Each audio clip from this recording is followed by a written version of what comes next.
কোথাও দেখেছেন আমেরিকা এরকম মাতব্বরি করতে? করে নাই, কিন্তু এইখানে খুব মাতব্বরি করতেছে। আমরা সুযোগ দিচ্ছি। আগামী 1 বছরের জন্য সেনাবাহিনীর হাতে ক্ষমতা ছাড়া নির্দেশ।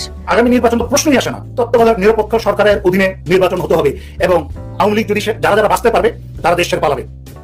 আসসালামু আলাইকুম সুপ্রিয় দর্শক বন্ধুরা, অবশেষে বাংলাদেশের জাতীয় নির্বাচনকে কেন্দ্র করে যে চমক দিতে চলেছে আমেরিকা, আর সেই চমকে এবার মহা দুশ্চিন্তায় পড়ে গিয়েছে সরকার। তো দর্শক বন্ধুরা, অন্যদিকে বাংলাদেশের নির্বাচনকে ঘিরে এবার সেনাবাহিনীর জেনারেল এমন কিছু তথ্য দিয়েছেন এবং তিনি অত্যন্ত চমৎকার কিছু কঠিন হুঙ্কার দিয়েছেন।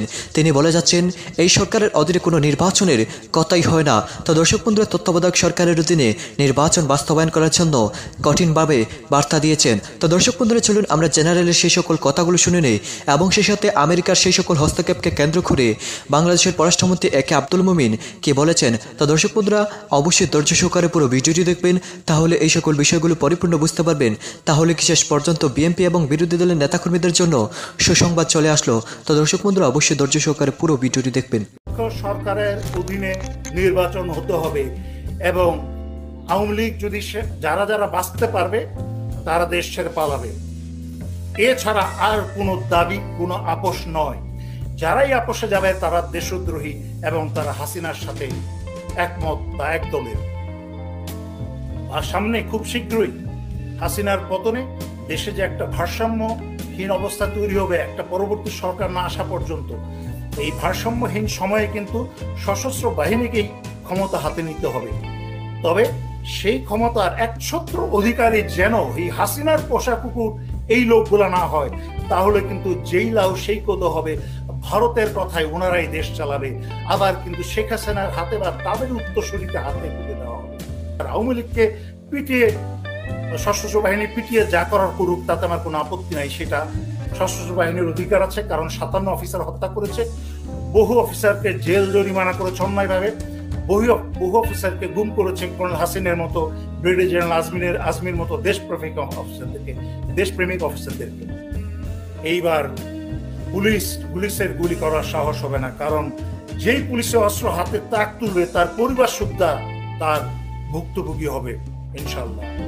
এই নির্বাচন কমিশন কিন্তু এই বর্তমান সেনাপ্রধান এবং কিউএমজির নির্দেশ ছাড়া তাদের মুখ থেকে কোনো কথা বের হয় না।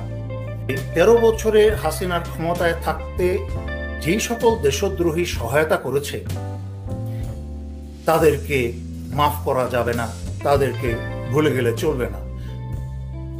এখনো সিভিল প্রশাসনের 2-4 জনের বিরুদ্ধে কথাবার্তা বলার সাহস পায় মাঝে মাঝে, আর জনগণ একত্র হলে হাসিনাকেও ন্যাংটা করতে পারে, দ্বিধা করে না বা করবে না ইনশাল্লাহ।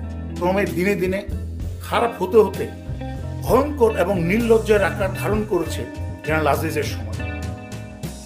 এবং আপনারা জেনারেল আজিজকে যেহেতু একটা খারাপের মাপকাঠি হিসেবে ধরে নিয়েছেন, তাই বর্তমান বিষয়গুলো আপনাদের চোখে পড়ছে না।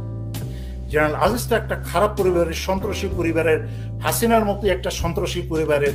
হাসিনার পরিবারের যেমন ভাই ছিল ব্যাংক ডাকাত, ধর্ষক, তেমনি কিন্তু জেনারেল আজিজের পরিবারের লোকেরাও কিন্তু তাই, চোর, খুনি, ধর্ষক। এখনো পুলিশের ওয়েবসাইটে শীর্ষ সন্ত্রাসীর নামের তালিকায় এই কি বলে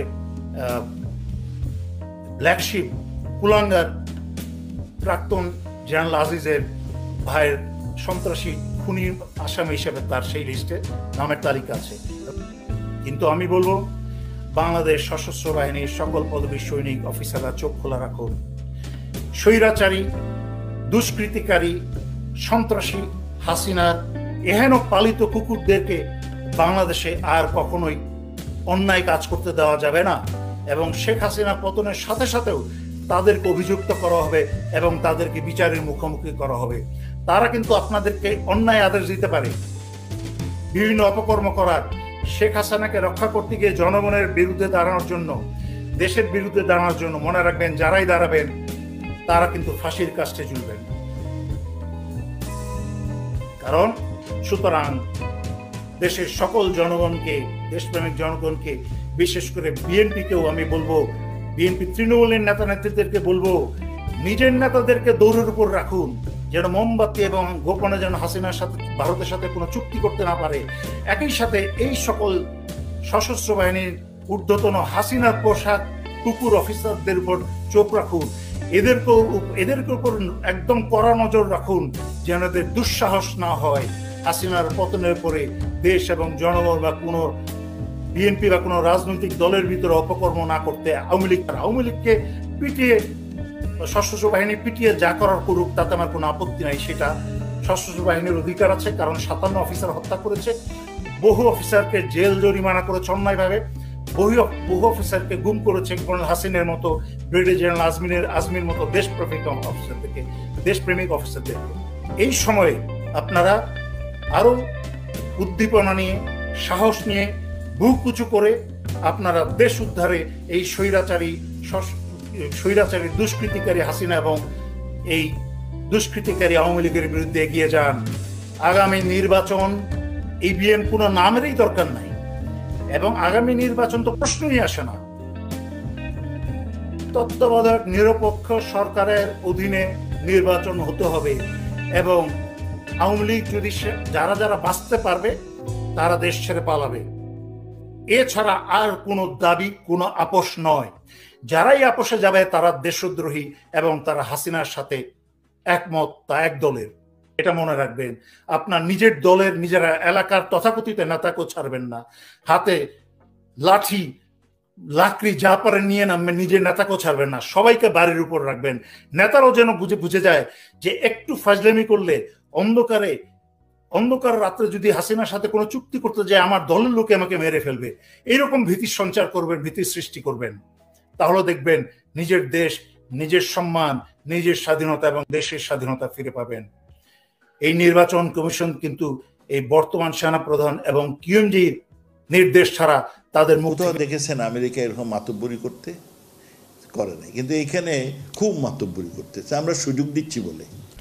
যে দেশই হোক বা যে চেষ্টাই করুক, বাংলাদেশকে কারো একক দলে টানা সম্ভব নয়, এমন মন্তব্য করে পররাষ্ট্রমন্ত্রী বলেছেন, চীন থেকে দূরে রাখতেই যুক্তরাষ্ট্র বাংলাদেশের জন্য নানা রকম প্রতিবন্ধকতা তৈরি করছে। বাংলাদেশের নির্বাচন নিয়ে যুক্তরাষ্ট্রের সাম্প্রতিক মন্তব্যকে হস্তক্ষেপ বলেছেন মন্ত্রী।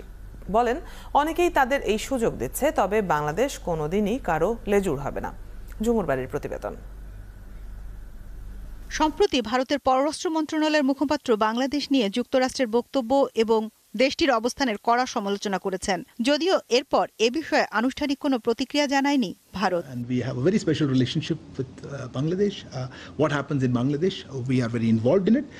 It impacts us, and I think we would allow the election and the democratic processes to be held as per how Bangladesh people determine it. বাংলাদেশের নির্বাচনকে কেন্দ্র করে যুক্তরাষ্ট্রের নতুন ভিসা নীতিকে অনৈতিক বলে মনে করছে ভারত। এ বিষয়ে পররাষ্ট্রমন্ত্রী ৭১কে বলেন, ভারত যা বলেছে তা উপমহাদেশের রাজনৈতিক স্থিতিশীলতার জন্যই। জুলাই পর্যন্ত ৫৭টা দেশে ইলেকশন হয়েছে, আর ডিসেম্বর মধ্যে আরো ২২টা দেশে ইলেকশন। কোথাও দেখেছেন আমেরিকা এরকম মাতব্বরি করতে করে নাই, কিন্তু এখানে খুব মাতব্বরি করতেছে। আমরা সুযোগ দিচ্ছি বলে। ভারত যেটা বলেছে যে শেখ হাসিনা বা দুর্বল করলে এই অত্র অঞ্চলে টেররিস্ট দেখা দেবে, সন্ত্রাসীরা হবে, অনিশ্চয়তা দেখা দেবে। অনিশ্চয়তা শুধু বাংলাদেশের জন্য, বাংলাদেশ এবং তার নেইবারদের জন্য, আমেরিকার জন্য এটা অমঙ্গল। আমেরিকা অসুবিধায় পড়বে, they will be in trouble. এখন তো আমেরিকার সাথে আমাদের ভালো ব্যবসা ট্যাবসা সব ভালো, এই সব একেবারে রসাতলে যাবে। তাহলে কেন যুক্তরাষ্ট্রের বাংলাদেশের প্রতি এত আগ্রহ? এমন প্রশ্নের জবাবে মন্ত্রী বলেন, মূল উদ্দেশ্য একটি ভূরাজনৈতিক বলয় তৈরি করা। প্রেসারে রেখে কিছু সাধ্য উদ্ধার করতে চায়। তাদের অন্য পলিসিতে আমাদের মানে ঝামেলায় পড়ে গেছি, এটাতে আমরা ঝামেলায় যেতে চাই না। তাদের একটা জিও স্ট্র্যাটেজিক একটা পলিসি আছে, চায়নাকে কন্টেইনমেন্ট করা। তারা মনে করতেছে যে চায়নাকে কন্টেন করতে চাই, এখন বাংলাদেশকে যদি আমরা আমাদের দলে এনে নিতে পারি এই ইলেকশনের আগে, তাহলে আমাদের win. That's the basic reason why they are pushing so much. They are not BNP যত কমুক যত নো। মন্ত্রী বলেন, যে দেশই হোক বা যতই চেষ্টা করুক, বাংলাদেশকে কোনো একক দলে টানা সম্ভব নয়। আমরা এটা এখনো মেনটেন করি যে আমরা সবার সাথে বন্ধুত্ব, কারোর সাথে বৈরী না থাকে। তো দর্শক বন্ধুরা, আপনারা হয়তো এই পুরো ভিডিওটি দেখে এবং এই সকল তথ্যগুলো জেনে অবশ্যই বুঝতে পেরেছেন অবশেষে বাংলাদেশের নির্বাচনকে ঘিরে এখন পুরো বিশ্বে ব্যাপক আলোচনা এবং সমালোচনার জন্ম নিয়েছে এবং সেই সাথে বিভিন্ন দেশ থেকে কঠিনভাবে কঠিন পদক্ষেপ নিতে যাচ্ছে বাংলাদেশের সরকারের বিরুদ্ধে। তো দর্শক বন্ধুরা, আপনারা এই সকল তথ্যগুলো জেনে এবং সেই সাথে সেনাবাহিনীর এই জেনারেলের এই সকল তথ্যগুলো শুনে, এই সকল কথাগুলো শুনে আপনাদের কাছে কি মনে হচ্ছে? তাহলে কি শেষ পর্যন্ত বাংলাদেশের মানুষ মুক্তি পেতে যাচ্ছে এবং সেই সাথে তত্ত্বাবধায়ক সরকারের অধীনে নির্বাচন হতে যাচ্ছে? তো দর্শক বন্ধুরা, এই বিষয়ে আপনাদেরকে মতামত অবশ্যই কমেন্ট করে জানিয়ে দেবেন। তো দর্শক বন্ধুরা, ভালো থাকুন, সুস্থ থাকুন। আল্লাহ হাফিজ। আসসালামু আলাইকুম ওয়া রাহমাতুল্লাহ।